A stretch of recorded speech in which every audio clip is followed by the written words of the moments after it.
El Salmo 37. Este salmo, pues hay Biblias, no sé su Biblia cómo diga el título. Recuerden que el título no nos habla de todo lo que está en el párrafo o en el verso que se coloca, ¿no?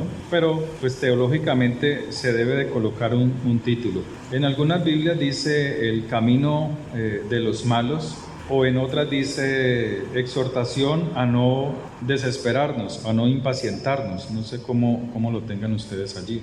Este salmo nos enseña acerca de la impiedad del hombre que no tiene al Señor. Nos enseña acerca de el castigo que recibirán al final o en su momento aquellas personas que son malas, que son impías, que no pueden acercarse al Señor por decisión propia, ¿sí? Nos habla también de la ruina del malvado, lo que recibirá el hombre impío. También nos habla de los justos, los hombres o las personas que aman y que obedecen la palabra del Señor. Nos exhorta este salmo a desechar la ira, a desechar el enojo, ¿sí? Nos habla de muchas cosas buenas, nos habla de no vivir alterados por causa de situaciones externas a nuestra vida. En fin, nos habla de muchas situaciones, nos habla de ordenar los pasos de acuerdo a la palabra del Señor. Es un salmo, para explicarlo, un poco extendido, pero que tiene gran sabiduría, tiene mucha sabiduría para nosotros tomarla y vivirla. Tal vez hoy veamos solamente los primeros 4 versículos. Y dice la palabra: no te impacientes a causa de los malignos, ni tengas envidia de los que hacen iniquidad, porque como hierba serán pronto cortados, y como la hierba verde se secarán. Confía en Jehová y haz el bien, y habitarás en la tierra, y te apacentarás de la verdad. Deleítate asimismo en Jehová, y Él te concederá las peticiones de tu corazón.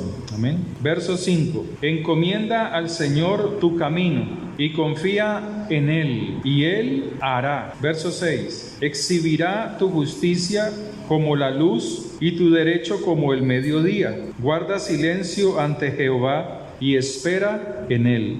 No te alteres con motivo del que prospera en su camino, por el hombre que hace maldades. Deja la ira y desecha el enojo.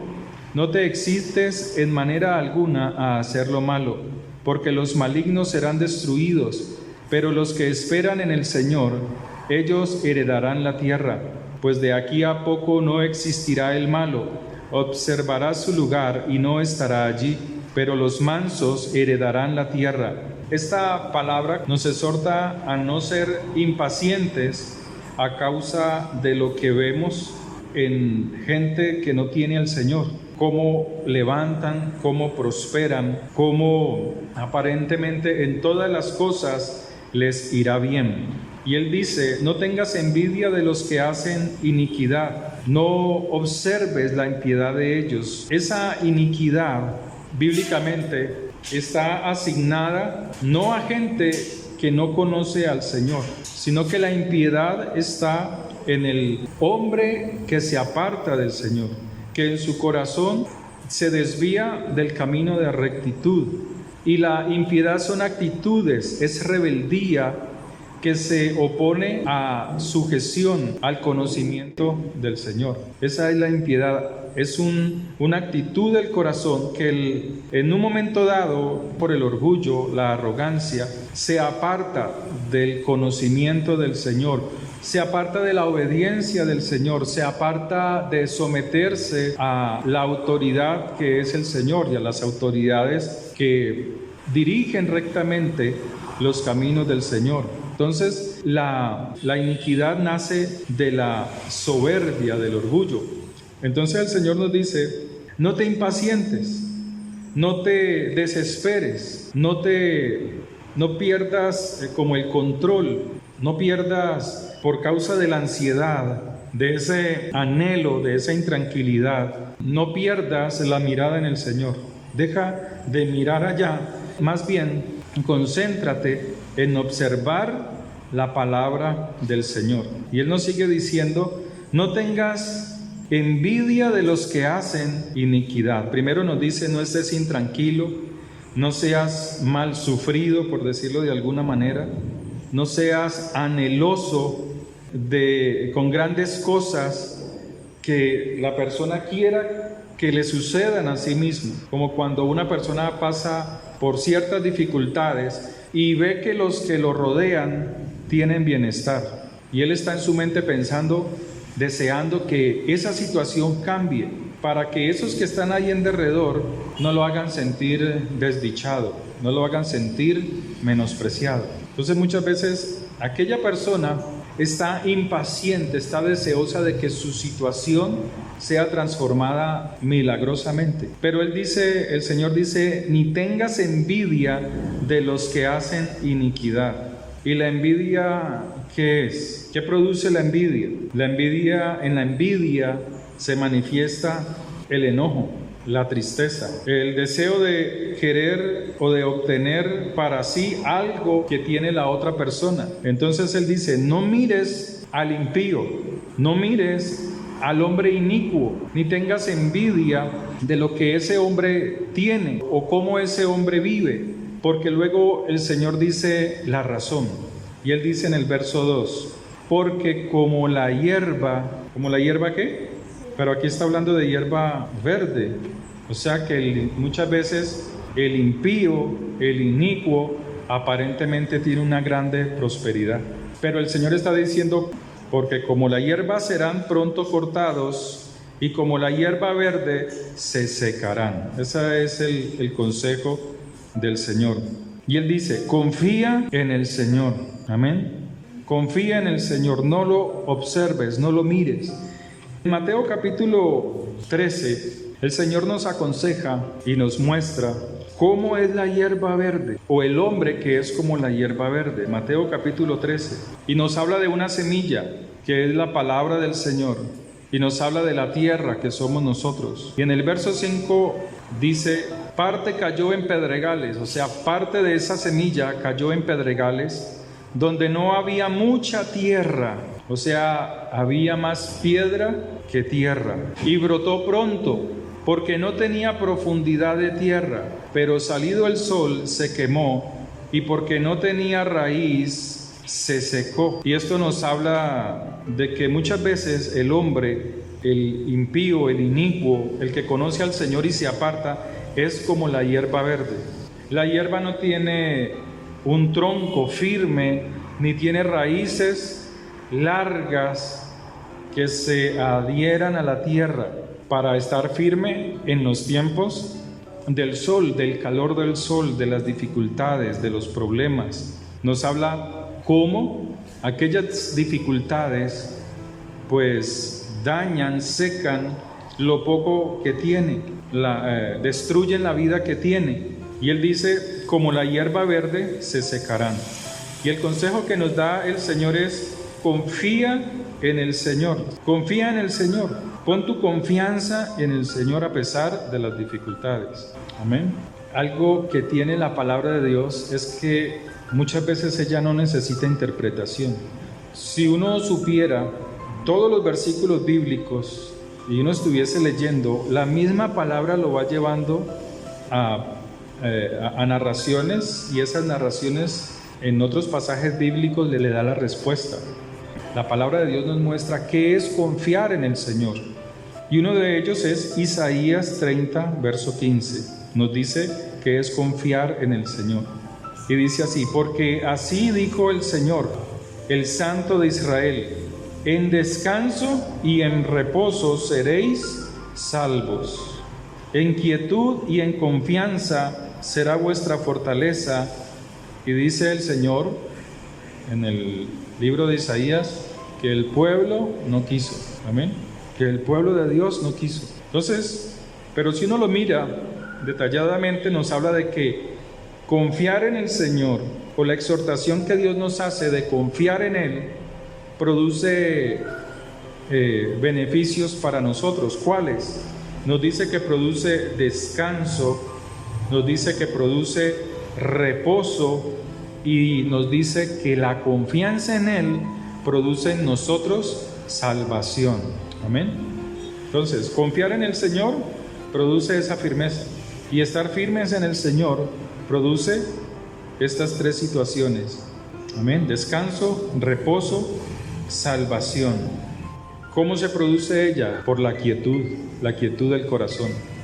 Cuando no estamos impacientes, cuando no estamos desesperados, cuando no estamos angustiados, sino cuando estamos en quietud delante del Señor. De por sí, en uno de los versos que leímos ahora, nos dice que la salvación de Dios viene en esa quietud, cuando nuestro corazón descansa verdaderamente en el Señor, cuando en nuestro corazón hay verdadera paz hacia el prójimo, que no está contaminado de odios ni de rencores a pesar de las situaciones que veamos.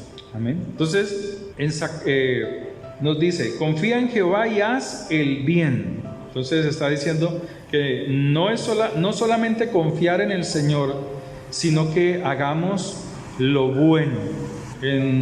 Cuando uno mira, pues, desde el Génesis, en el ser humano hay una inclinación al mal y hay una inclinación a hacer lo bueno. Caín tenía una inclinación a hacer siempre lo malo, y Abel o Sed tenían una inclinación a hacer lo bueno. O sea, la decisión es nuestra, a hacer lo bueno o hacer lo malo. El hacer lo bueno nos prepara, requiere de mucha paciencia, porque estamos rodeados de personas que quieren hacer lo malo. Entonces requiere de paciencia, de confianza en el Señor, ¿cierto? Pero cuando la persona es inclinada al mal, no solamente trae cosas malas a su vida, porque está sembrando para recoger después, sino que espiritualmente está abriendo puertas a lo que la palabra de Dios nos aclara en los evangelios, que abre puertas a demonios, a seres espirituales que lo que traen es tormento. En el verso 3, confía en Jehová. Entonces la confianza, sabemos que la confianza en el Señor es firmeza. Esa firmeza produce descanso, reposo, produce salvación. Ahora, Él nos exhorta y nos dice, y haz el bien, y habitarás en la tierra y te apacentarás de la verdad. Y ese bien son todas las cosas que se sujetan a la palabra del Señor. Allí uno encuentra el bien, es en la palabra del Señor, no en mis propios pensamientos, porque muchas veces nuestro actuar nos parece bien, pero nos estamos equivocando. Y hoy en día vemos grandes ejemplos. Usted puede hablar con cualquier persona de la homosexualidad, un ejemplo, ¿cierto? No voy a ir a la cárcel por eso, porque pues eso es de común conversación y está en los libros. Pero hay personas que dicen, no, pero ¿cómo le vas a quitar el deleite? ¿Cómo le vas a quitar esa cualidad o esa expresión del amor entre dos personas del mismo sexo o dos mujeres? A ellos les parece bien, por eso la palabra nos exhorta y nos dice, hay caminos que al hombre le parecen buenos, correctos, pero su fin son caminos de perdición. También dice la palabra que habrá gente en estos tiempos que a lo bueno llaman malo y a las cosas buenas llamarán malas. Amén.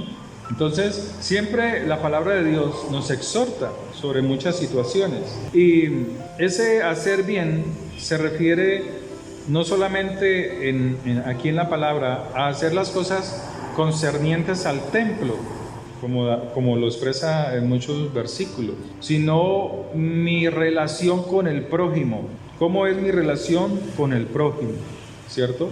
Y en Zacarías capítulo 7, yo se lo leo aquí, dice, no maquinéis el mal en vuestro corazón los unos contra los otros. Fíjese que cuando el Señor hablaba, muchos piensan que Él traía cosas que no estaban escritas. El Señor siempre hablaba de cosas que están escritas en el Antiguo Testamento, pero Él les daba la interpretación correcta, que era allí donde fallaban los fariseos, los saduceos y el pueblo, porque muchas veces al pueblo le encanta que le prediquen lo que quieren oír, mas no lo que Dios quiere hablar. Y eso pasaba con el pueblo. Por eso él decía que muchos milagros no pudo hacer en tal y en tal lugar, porque la gente quería solamente oír lo que les convenía. Ahora, en Zacarías vemos ese, no maquinéis, Zacarías 7:10, si usted lo puede escribir, Zacarías 7:10, no maquinéis el mal en vuestro corazón los unos contra los otros. Maquinar es pensamientos de maldad, ¿sí? Pensamientos de venganza. ¿Cómo quitarme esta espina? ¿Cómo hacer para que le duela? Entonces el Señor dice, mía es la venganza, yo pagaré, dice el Señor. ¿Por qué Él dice así? Porque cuando nosotros actuamos vengativamente, nosotros quedamos mal. Somos nosotros los que quedamos mal. Porque ese mal muchas veces por nuestra imprudencia se notó, se reflejó. Entonces quedamos mal ante la multitud, la gente que nos está viendo.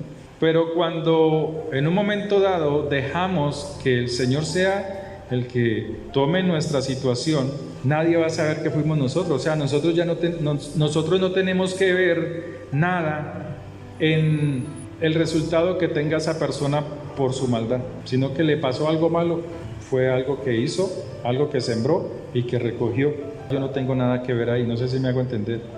Un ejemplo fácil puede ser jugando fútbol, un ejemplo. Cuando hay venganza, un jugador le pega al otro. Entonces ese jugador que fue golpeado busca la oportunidad de desquitarse haciendo lo mismo y llega el momento en que lo hace, pero lo hace tan exageradamente, le causa una expulsión y una suspensión de varios partidos y una multa, ¿cierto? Pero muchas veces, ¿qué sucede? Que ese jugador no hace nada, no toma venganza, pero los otros compañeros empiezan a tomar venganza por él, a ejecutar su venganza. Entonces empiezan a patearlo suavecito, empiezan a darle hasta que lo cansan y más bien lo cambian. ¿Y él cómo queda? El primero, el que no tomó venganza, sin culpa. Entonces el Señor dice, mía es la venganza, yo pagaré.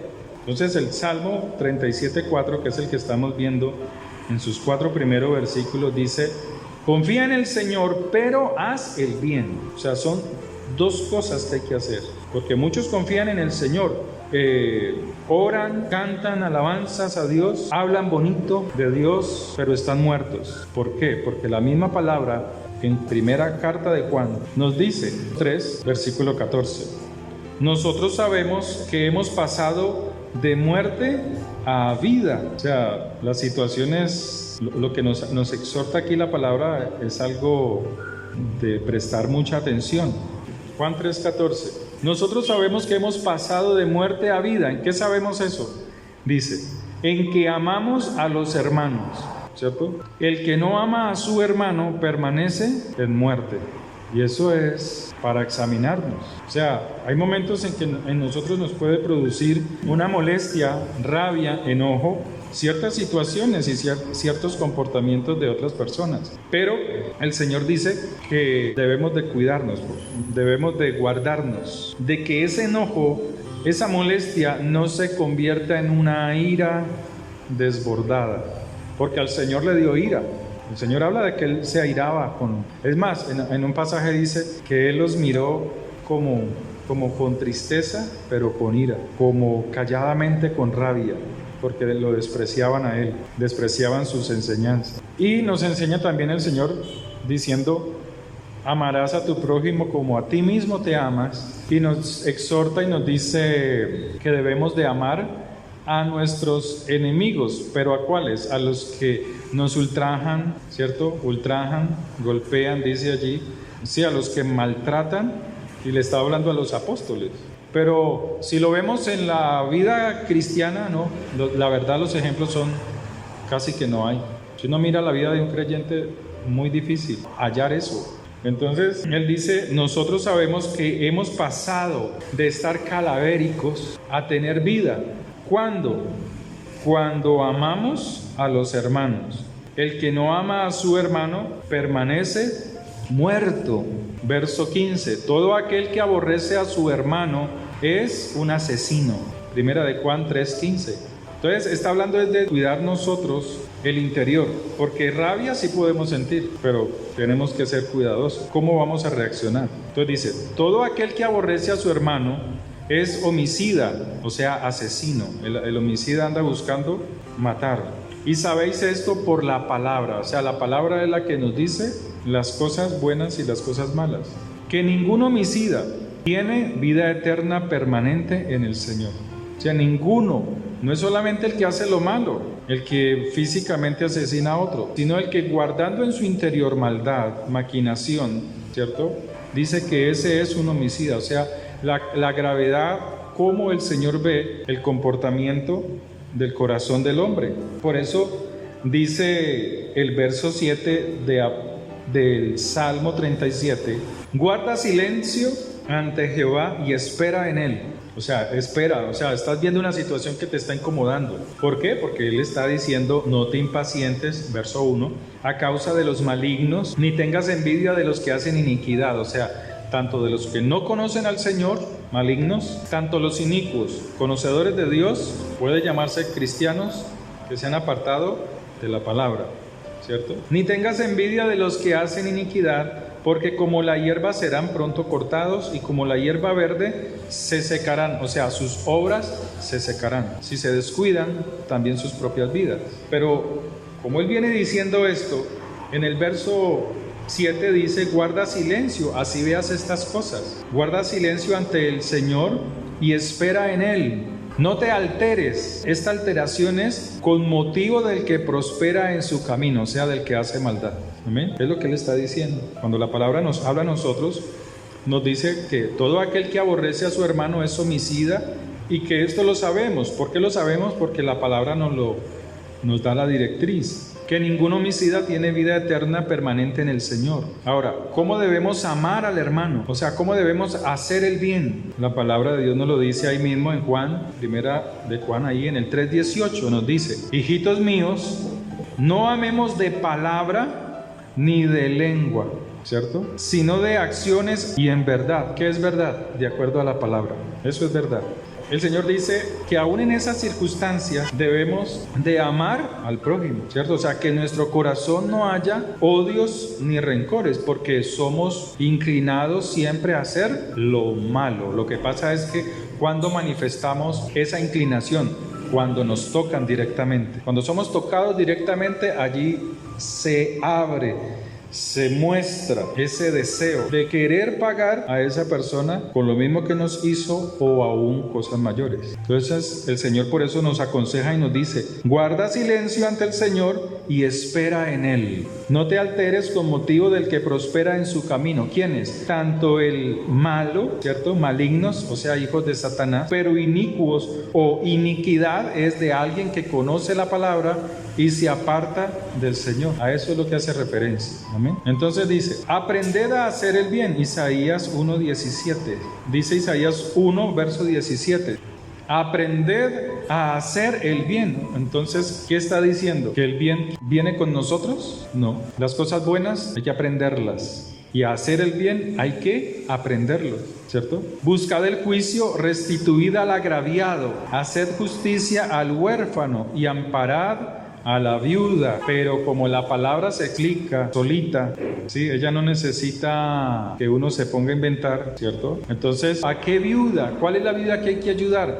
¿Cuál es el huérfano al que hay que colaborarle? Yo soy huérfano de ambos padres, pero él está diciendo a cuáles. ¿Y cuál es el motivo?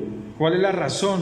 Entonces, cuando habla del huérfano y de la viuda, Malaquías 3:5. Y vendré a vosotros para juicio, y seré pronto testigo contra los hechiceros y adúlteros. ¿Sabe que hay cristianos que hacen hechicería? Cuando un cristiano predica la palabra de Dios y tiene una cerveza al lado, es un hechicero. Muchas veces los cristianos no saben eso. Está predicando con una cerveza al lado. Cuando un cristiano predica cosas que no están de acuerdo a la palabra de Dios, está sacando brujería, hechicería. Porque la hechicería no es solamente mencionar a Satanás. Hay cristianos que usan símbolos, pero sin sentido. No estoy hablando de que lo haga sin conocimiento. Él tiene que tener el conocimiento de qué es y para qué sirve y cómo funciona. O sea, cuando yo cojo un símbolo de los que me pueda hablar la Biblia y solamente lo uso como para una protección o para que me vean o para que eso se vea bonito allí, es una hechicería, se vuelve un amuleto. Y ese amuleto lo que está mostrando es, o sea, para el que no lo entiende lo ve algo normal, pero lo ves como un amuleto, simplemente un amuleto, y esa persona no tiene una relación con Dios constante. Eso es, o cuando enseña la palabra de Dios y dice tonterías, uno ve eso.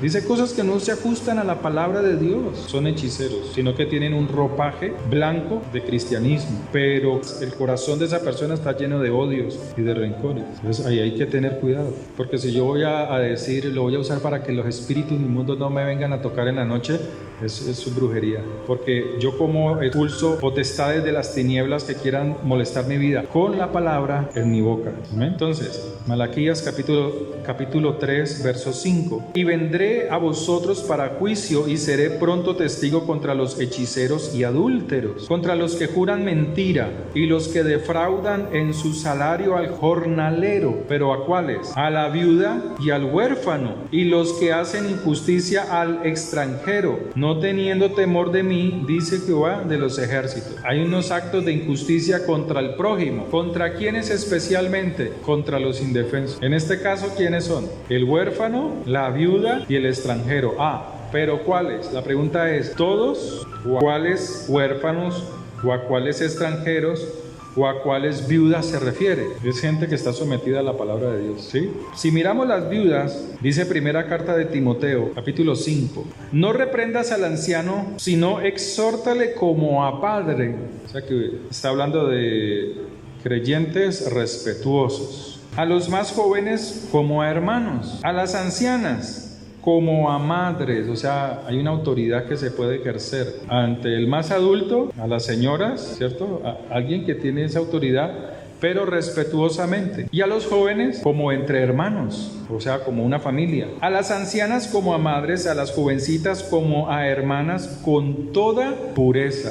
Honra a las viudas que, fíjate cómo dice la palabra, que en verdad lo son. O sea, que hay viudas que son viudas, pero andan buscando muchachito, ¿sí o no? Eso uno conoce por montones, hasta esa señora separada. Pero si alguna viuda tiene hijos o nietos, aprendan estos primero a ser piadosos para con su propia familia y a recompensar a sus padres, porque esto es lo bueno y agradable delante del Señor. O sea, aprendan a trabajar, a ejercer, para que haya provisión para su propia casa, no solamente física, sino espiritual. Mas la que en verdad es viuda y ha quedado sola, espera en Dios y es diligente en súplicas y oraciones noche y día. ¿Se acuerdan de Ana, la del Evangelio de Lucas? Que era una mujer llena del Espíritu de Dios. Hay gente que quiere ser lleno del Espíritu de Dios, llenas del Espíritu de Dios, pero están buscando las cosas de la carne. Primera de Timoteo, capítulo 5, desde el verso 1. Fíjese que la misma Biblia nos va explicando estas cosas. O sea, yo no necesito crear, inventar, sino que ella misma, la misma palabra de Dios, nos lo va diciendo. Ahora mira lo que dice. Pero la viuda, verso 6, o sea, pero la que se entrega a los placeres viviendo está muerta. Ay, que se me murió el marido y ahora se siente libre. ¿Sí o no? Conocí una mujer hace muchos años por donde yo vivía, cuando era un niño, y ella tenía una venta, una miscelánea, y ella atendía ese negocio, y eso venía gente a comprarle, ahí se encontraba de todo, lo que necesitara. Ella era una hermana de pelo largo, ¿no? Y de las faldas largas, y resulta que el viejo murió, ella también estaba vieja, pues muy adulta también, y el viejo murió, y le quedó esa casa, pues ahí el negocio quedó allí, pero ella sintió una libertad, algo se metió y algo se manifestó en aquella mujer y se consiguió un señor más joven. O sea, no duró mucho el tiempo de la viudez. Y ese señor, qué cariño que le tenía a esa señora. Le llevaba como 20 años, ella a él. Pero pasado el tiempo, no se volvió a ver a la señora. Y esa casa ese hombre se la quitó a ella, legalmente se la quitó, la dejó en la calle. Entonces por eso la palabra siempre nos da luz, pero hay que tener una dedicación. Si yo quiero estudiar la palabra en un capítulo, muchas veces no me va a dar la respuesta, pero sí en muchos otros pasajes. Pero yo tengo que estar atento, mirar si lo que estoy leyendo o lo que yo recibo, sobre todo hoy en la internet, uno escucha predicaciones que hablan erróneamente, que ahora dicen, me están abriendo los ojos, y mentiras, los están metiendo en unas tinieblas tan grandes, que cuando el Señor, ahora que venga, ahora que Él manifieste su poder, su gloria, va a haber mucho asombro, mucho asombro. Entonces, esta palabra nos enseña, la misma palabra nos enseña. Pero la que se entrega a los placeres viviendo está como muerta. Manda también estas cosas para que sean irreprensibles. O sea, es el consejo de Pablo como apóstol, como predicador, como maestro. Le está enseñando a Timoteo a que tenga cuidado cuando vea situaciones dentro de la congregación, en este caso, de la viuda, ¿sí? Que anda por ahí como un colibrí. Entonces dice, porque si alguno no provee para los suyos, mayormente para los de su casa.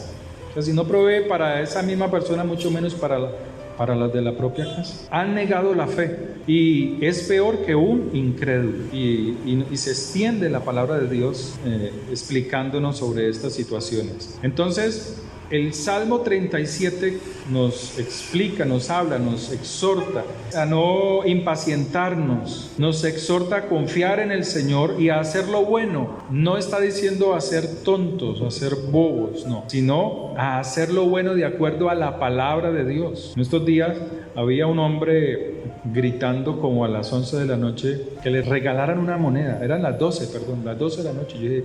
Yo pensaba, ¿y a dónde irá a comprar un pan a las 12 de la noche? Y todavía ahora con todas estas nuevas leyes que se inventan. Entonces yo dije, voy a darle un pan.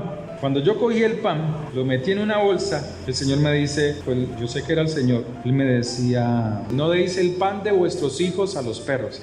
Y yo estaba así con ese pan y lo tiré el pan con la bolsa. Y el pan cayó fuera de la unidad en la carretera. Y el señor que estaba, el indigente, no quería cogerlo. Y él seguía gritando la moneda, que le dieran una moneda. Entonces cuando él se fue acercando y vio el pan, empezó a lanzar maldiciones. Cuando yo vi esa reacción, yo le dije al Señor, gracias, porque tú me enseñas tu palabra, porque no son mis pensamientos, sino que lo que yo he recibido, tú me lo recuerdas. Y lo aprendí de esa manera porque muchas veces yo he podido compartir el pan con otros y otros tienen una buena reacción. Gracias, Dios le bendiga, pero ese no. Entonces la palabra siempre nos va a guiar. Si nos sometemos a ella, si la anhelamos, si la amamos y si limpiamos nuestro corazón de odios, de rencores. Porque, como le decía, muchos le cantan al Señor, pero sus corazones están llenos de odio. Entonces Él dice, haz el bien, confía en Jehová, eso es una cosa, pero haz el bien. Y al hacer estas dos juntas, dice, habitarás en la tierra y te apacentarás de la verdad, o sea, de la palabra, del buen alimento que es la palabra de Dios, la buena instrucción. Deleítate en el Señor, o sea, gózate en el Señor, que el estar con el Señor sea un verdadero agrado, pero un agrado intenso, hasta el punto que el Señor ve el verdadero placer, el verdadero gusto de que esa persona está disfrutando de Él, un disfrute real, permanente. Entonces allí hay delicia y es allí donde Dios, al ver esa insistencia permanente en nosotros de acercarnos a Él con gozo, con deseo verdadero. Es que hay gente que dice, ay, yo tengo un gozo del Señor. Dice, no oran, hermano, sin mentir, no pasan 15 minutos. Llegan a 15 minutos, 10 minutos y no aguantan. Empezaban la oración y por lo único que oraban era por los familiares de ellos. Y eso, llanto, lamento, pero no salían de ahí. Entonces la oración eran solamente 10 minutos. ¿Qué quiere decir eso? Falta de amor. Porque si yo veo que esta persona, mi hermano, está necesitado de algo y yo comienzo a orar por su necesidad, entonces yo al Señor le estoy manifestando mi amor por esa persona, me duele lo que él pueda estar sufriendo. Y mi deseo es que en la oración que yo hago, el Señor responda a la necesidad de él. Pero cuando yo me encierro, o sea, no hay una expansión de amor hacia el prójimo en la oración. Claro que hay que orar por los hijos, claro que hay que orar por la familia, pero de ahí yo tengo que expandirme, porque hay hermanos en la fe que están necesitados de muchas cosas, no solamente cosas físicas, sino emocionales. Amén. Entonces él dice, deleítate, gózate con agrado, pero con intensidad. Ese es deleite. Hasta el punto que el Señor ve en nosotros que hay un verdadero gozo, pero ese gozo es limpio. Limpio porque Él dice, confía en Él y hace el bien. Entonces hay un placer, hay un gusto, un disfrute real, permanente. Hay una delicia en la cual no permitiremos que nos sea quitada. Y entonces cuando el Señor, en ese deleite que yo tengo con Él examina mi actitud, examina mi corazón, que ese deleite es limpio verdaderamente, viene la otra parte. Él te concederá las peticiones de tu corazón. Es allí, es ahí. Es ahí donde Él suple a nuestras necesidades. Es allí donde Él concede las peticiones del corazón. Cuando entendemos verdaderamente la confianza en Él y el hacer el bien y no impacientarnos a causa de los malignos ni de los inicuos. Amén. Oremos. Padre, en esta mañana te damos gracias por esta palabra.